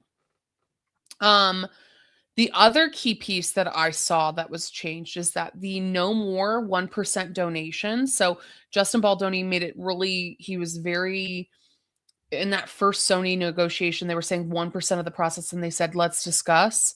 Well, here, that language is all gone and it's now changed to be included under this marketing plan and budget right there. And it's notable that the change is that it's no longer the 1% profit donation. Instead, its proposal is to integrate domestic violence awareness into the film's marketing strategy via belove.org, which, to be honest, with all the information flying around, no fucking clue what that is. I didn't know what that was until this. But it says that it's Wayfair's nonprofit arm. And I think that it's interesting that as a part of this final negotiation, that is what they proposed, is that instead of definitively saying the profits would go to a nonprofit, they're saying, okay, we're going to integrate domestic violence awareness into the marketing strategy. And it specifically says that Justin's got a really good experience in marketing as well, you know? And that it's, in the end, that's how they chose to kind of address that. But as we know now, in hindsight, Sony later retained Maximum Effort, Ryan Reynolds' company, to lead the promo campaign, and it did not include DV-focused messaging. So, What that means for contract, I don't know, but I do think that it's interesting that this was all negotiated on the front end. Does that make sense? You guys pick up on him. Oh my gosh, thank you so much. You guys, a super sticker. I don't know what that is. Thank you so much for the super sticker. Cute. Thank you so much for the memberships. So I'll say that when I finished up before I went on live, I sent this document to NAG, and I call her NAG, not NAG, because I don't like the NAG term. And then Little Girl Attorney, I sent it to both of them, and I said, hey, just in case you want a reference, LOL. And Not Actually Golden made me feel really good. And she goes, do you understand that people literally pay thousands and thousands of dollars to people to do this work for them? Why did you do this for free? I was like, I just wanted to do it for myself. Okay. But I also was like, I'm gonna add paralegal to my like resume, I guess, things. But also it's just something that I wanted to have, you know? But thank you. So so that's kind of where we're at with the Wayfair stuff. So we understand that maximum effort. So for what the marketing strategy ended up to be, I love whatever's wrong with me too, to be honest. I needed to have it, but also I love consuming stuff like this. So why would I gatekeep that from the world? Like, especially if I'm going to just do it for myself anyway, like share it with all of you.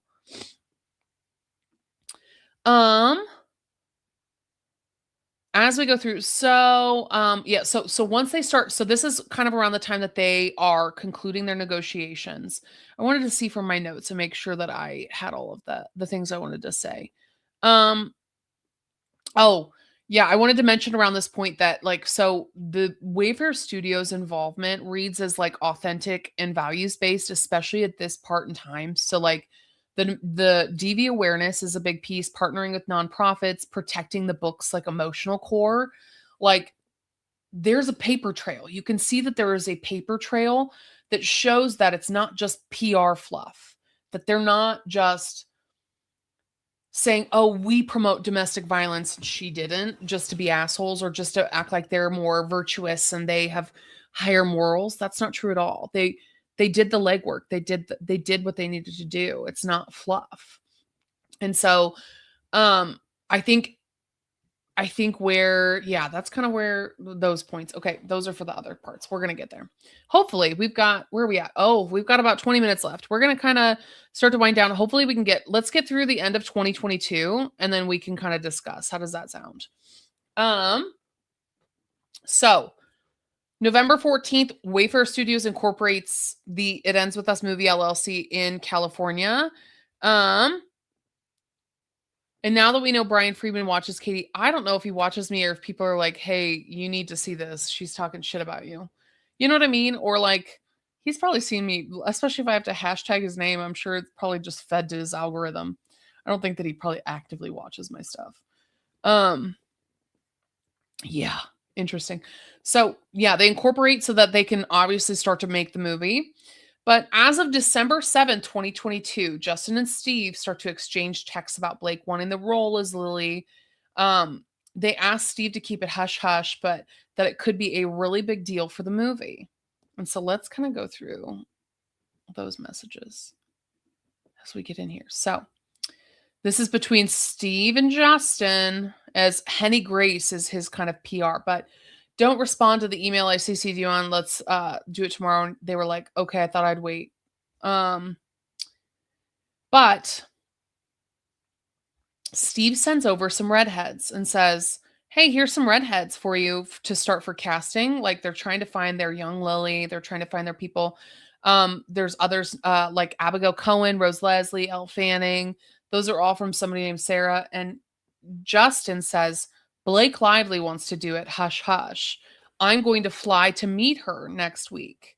And I'm wondering, I want to know who is the person that hooked up Blake Lively with this role? I want to know how they knew about it. Because it had to be somebody from Sony. Justin says you don't need to cast a redhead. You can make him a redhead. But I think a key piece to understand here is that Justin says himself, all of those girls are too young to play opposite me. Too young, meaning it was Justin's choice to age up the cast in order to feel comfortable playing as a co-lead across from them, rather than feeding the fans what they want with a younger, cast member. He decides, no, I am the lead. The author wants me to be the lead, and I can't play across from a younger version of Lily.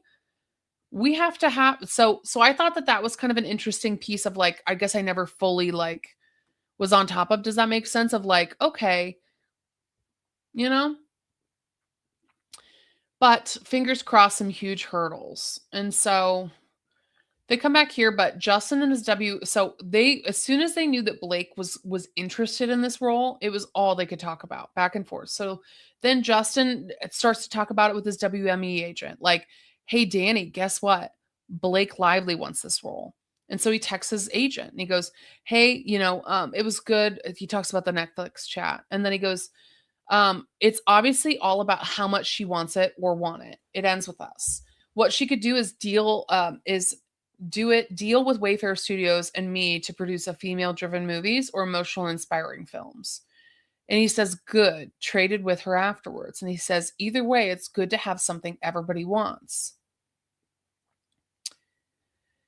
So what she should do is deal with Wayfair Studios and me to produce female-driven movies or emotional inspiring films and trade with her afterwards. And he says, we sent the script to Blank for the role of Atlas. If you could help push that through, I'm also excited about Blake. I'm leaning into her. At the moment, it's looking like all WMA people in this cast. So as of that point, they're also just all guns a-blazing towards that. But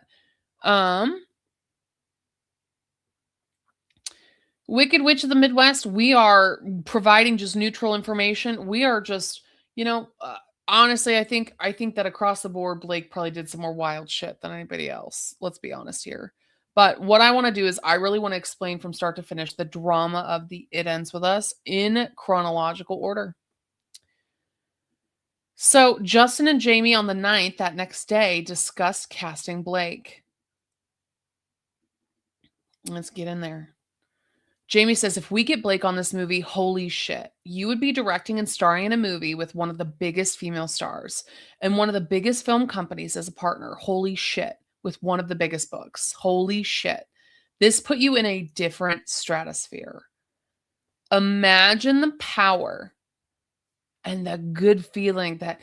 So that's where I'm like, okay. So it's starting to come together for me. Justin is, he's this big guy. He's got this big star. He's got this big movie. He's going to be the lead and he's going to direct it. Think about this. Oh, it's going to be so great, right? Right? And so I think, and then of course the funny zinger, I hear you, but she's not one of the biggest movie stars. But she is super famous. And it's yeah, that's why I said female star. That's the most light disparaging you could ever see. You know what I mean? Yeah, that's so funny. But everyone loves her. It's pretty wild.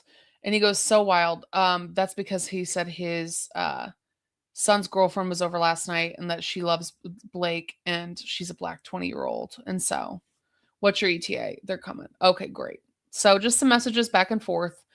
Then it is just a week later and Justin actually flies out to New York to meet Blake. And they spend 3.5 hours talking about the script. But on the way back, Justin ends up texting his BFF Adam Monsheen, aka OBGYN.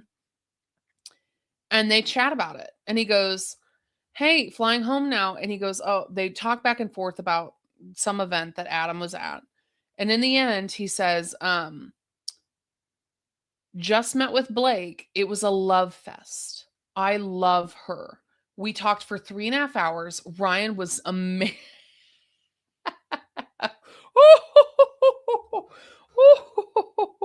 Oh, I bet he feels that now. Ryan was amazing and so cool. Send a prayer up. I bet he looks back and goes, damn. Oh. Adam Anchin says, count on it. Not sure to think about. But he goes, yes, that would be amazing. 3.5 hours. That's incredibly meaningful, which for somebody's time that is. But he ends up sending so a couple of links and a TikTok video to Adam. And I pulled those out just if you want to see. But this is literally what they pulled up. Is this He's terrible at it, so no laughing. And your feet won't hurt as long as you have just the right amount of champagne. Lipstick lasts longer, but gloss is more fun. Dan does love to dance, but he's terrible at it, so no laughing. And your feet won't hurt as long. You guys get the idea. So basically, they go back and forth and talk about how there's this chick that's a Blake Lively lookalike, and that she could be a potential young Lily, but then Justin's like, she needs to have acting skills, and Adam's like, does she? She can just look like her, and they're like, no, it is important. Like young Lily is going to need to act. So that's an important piece for him in this role. But as of December 15th, there's a casting group text that happens between Justin, Jamie, Christy Carlson, Andrew Koloff, Alex Sachs, Tracy Ryerson, and AJ Marbury, confirming that Hassan accepted the role of Marshall, and Justin actually ends up announcing to the group that Blake accepted the role. And so we know as of December 15th, Blake said yes. And so they're all back and forth chatting together, enjoying their time, and this all came from Justin's assistant. And so if you guys want to go through all that, but any news on when we can meet Jenny? They were also starting to consider Jenny Slate as the role of Alyssa. As early as this, like they're getting all their casting lineups, they're getting everything in place. Then the next day, on December 16th, Wayfair ends up sending that. After she accepts the role, they end up sending their initial offer letter over to Blake's agent and her lawyer for them to look over. And you don't know now, but as I know, because I made this document, the negotiations go on forever. You know what I mean? Like literally till like May. And then they're like, okay, we'll finally sign it. But they attach the initial offer letter, send that across. They keep countering and go back, but the first problem that comes up right after the offer is done is that Blake has already agreed to do that proxy movie with the Cornell Mundruzko guy. And so it's immediately an initial first problem that Blake already promised this guy, hey, I'll do this movie with you, even though she can't. Yeah, she needs to move the time. And the guy wants to film first, so the timing's all off. So they're trying to figure it out, and it continues to be an issue all the way into almost March, like towards the end of February. They continue to go back and forth. But Blake said that she already committed and signed a deal with this proxy movie, even though I'll say I didn't see any press releases for proxy, but maybe I'm just wild. You know what I mean? Maybe I got that wrong, but I didn't see any press releases for that. So it's interesting. I don't know if it's a handshake deal in the back end, but they don't have a studio. They don't have any of the stuff. And they say that in a lot of text messages where Justin, Jamie, let's get back to our thing. Where Justin, Jamie, Alex Saxon, and Giannetti, she's a Sony executive producer, all talk about how the logistics of filming are going to go if they move the schedule, because they already have everything planned out. And so Ange goes, yeah, I sent it to Warren. It's not just 26 piece post week and we're done. We need a month for prints and shipping. And like, so they're just workshopping it, right? Like, what about this? But they're also suggesting that there's going to be no break for Justin as wrapping goes right into editorial, when normally Justin likes to take a break for a week after wrap is the understanding, which at that point, I think he'd only directed like 3 other movies. Justin goes, oof, that looks tough on me. And Alex says, if we start with the kids, you'll have a buffer before you start. And I think that it's interesting that she brings that up now, because it sounds like that's an option that they could have done and considered as early as December 18th. But they don't actually do until later, and then they're scrambling and realize when Blake refuses to come back for filming, and then they end up having to put the kids first. But if they would have filmed it, I don't know, maybe things would change. But they end up just going through, and he goes, I always take at least a week off.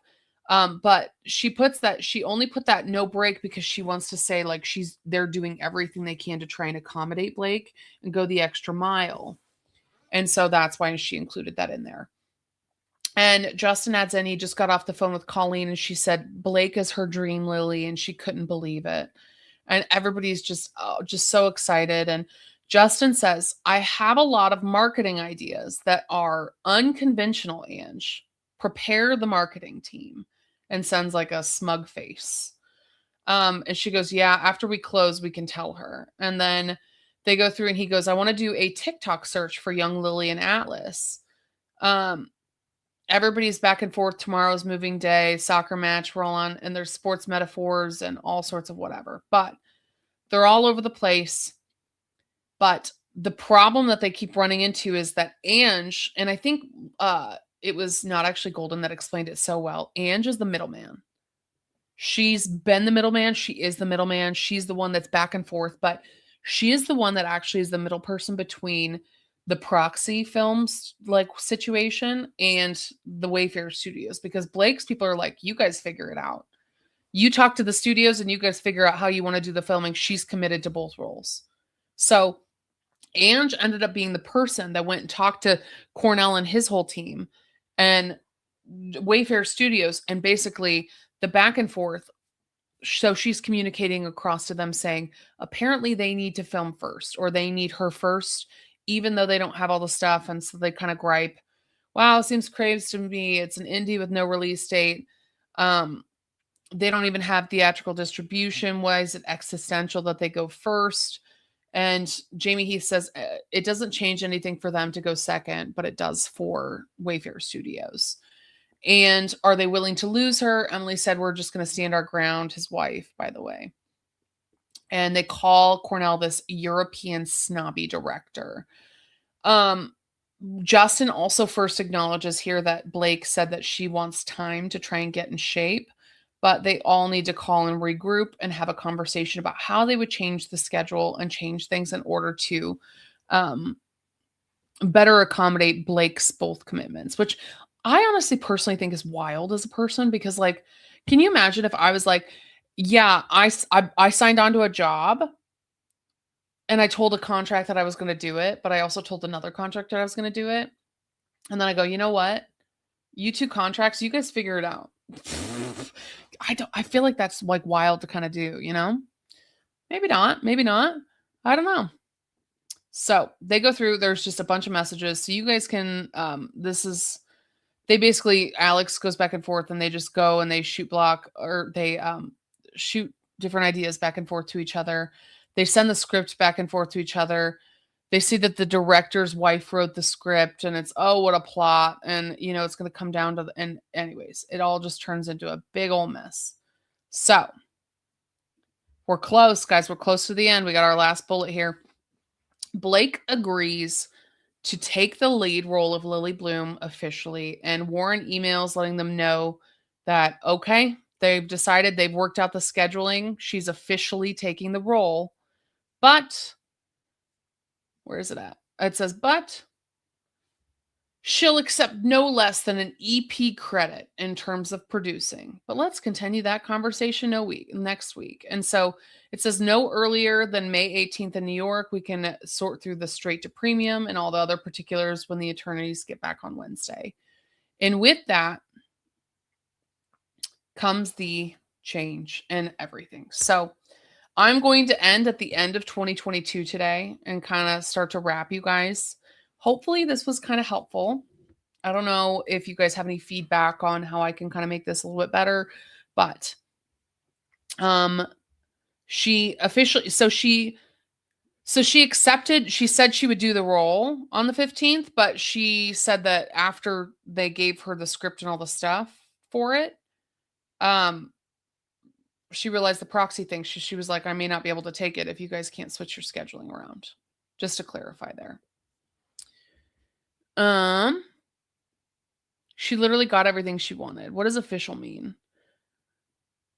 No, they actually didn't end up filming the proxy movie, by the way. Thank you so much, Just the Mess. You're so like sweet. Yeah, by the way, you guys, she was literally pregnant this whole time. I could not fathom me like being 40 weeks pregnant going like, yeah, you guys just figure it out amongst each other. I'd be like, catch me in 6 months, people. Like, you know what I mean? Like, that's wild that she's setting all this stuff up. But thank you, you guys. I want to say thank you for hanging out. Thank you for being here. If you guys have feedback, but I do want to say if you are nobody in the chat took maternity. I definitely did. I took 20 weeks, man. I needed it too. And if people think you're like on a vacation, and let me tell you something else, brother. That ain't it. That ain't it. It ain't it. So what we'll do is I am going to do another live on Friday night, similar format to this. But I appreciate everybody for being here. Thank you for commenting, for sharing this live. What I've done, and again, if you guys weren't here in the beginning and you saw my like little promo thing or whatever, but you're like, wow, Katie's flipping the script. No, the thing is that it's like I'm reading this from the front to back. And like honestly, after I've gone through all of the evidence and I've started to put it into its like a timeline with like the storyline, I'm not seeing one single villain moment from anyone, but rather a breakdown of like all sorts of things that honestly, I think the power imbalance was the big thing in the beginning, especially as like you've seen and what we kind of detailed, especially in 2022, where Justin was like, he thought he was this big guy. And then somebody else big entered the picture. And I think that he kind of lost his confidence. And I feel like so I feel like that kind of created some tension. And also there was a lot of issues where I think Justin really wanted to collaborate and be validated, and maybe he didn't have as much authority, but that doesn't mean I think that Blake just completely railroaded him in some ways too, So what we're going to do, so Friday we'll pick back up at the beginning of 2023. If you guys have questions, but thank you for liking. If you want, follow me. So yeah, did I say all this stuff? What are the things? Anyways, you know how to do this whole thing. I think you guys know how to YouTube it. But thank you so much to anyone that gifted and all of the stuff. Like you guys are honestly awesome. And I appreciate everything you do. How could have Blake later used max effort as leverage if maximum effort was already hired? So they didn't hire maximum effort on, I kind of included that as like a reference point of like, they ended up hiring him on later. They didn't officially take on maximum effort until later. And Sony was the one that brought them in, not Wayfair Studios.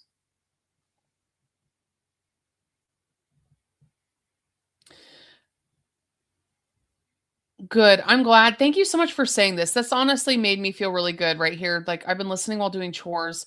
That's what I do too. And that's what I was hoping this would be. So I appreciate that, like, you guys are kind of digesting this as a different form of me. I love doing my short form videos just on the fly, just what I'm feeling and where I'm at and what I'm reading. But I do also feel like there's some value to taking information and just listening to it as you go and just kind of consuming things, because I feel like with all of the information that's been distributed to us, especially with this lawsuit, it was given to us in a certain way. And a lot of it was restricted from us because I don't think they wanted us to see it. And I know that there was a lot of theories that, Blake was withholding it to try and distribute it at a certain time. I think they just didn't want us to see any of it. And so when you're reading information about, oh yeah, these texts over here talking about, oh yeah, I remember that proxy movie. And oh, I remember the Sony, when it's all given to you in all these like random various manner, it doesn't really tell so I think what it's really done, putting it all together for me, is just told me the line in itself, the storyline in itself. And it's told me everything to understand about what the drama was to get to the lawsuit. And I think then that lawsuit piece is going to have to be a whole other ball game. Does that make sense? Do you see where I'm at? So anyways, I love you all. Thank you for everything. Thanks for liking and subscribe. Thank you for the gift, Jiff Mom. You're so amazing. Thank you so much. Catch you next time. Bye, girl.